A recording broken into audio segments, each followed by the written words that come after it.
ঢাকা মহানগর পুলিশের অতিরিক্ত কমিশনার মোহাম্মদ হারুনুর রশিদ ও তার স্ত্রী শিরিন আক্তারের ব্যাংক অ্যাকাউন্ট জব্দ করা হয়েছে।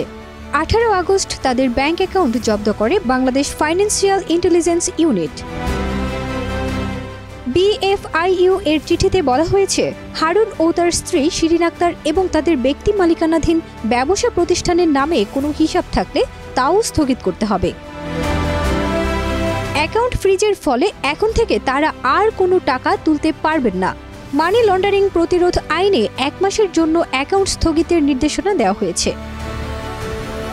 এছাড়া হারুন তার স্ত্রী ও তাদের পরিবারের সদস্যদের নামে পরিচালিত সব ধরনের হিসাব সংক্রান্ত তথ্য দলিলাদি এবং প্রদত্ত এক্সেল শিট মোতাবেক তথ্যাদিপত্র ইস্যুর তারিখ থেকে 3 কার্যদিবসের মধ্যে পাঠাতে বলা হয়েছে।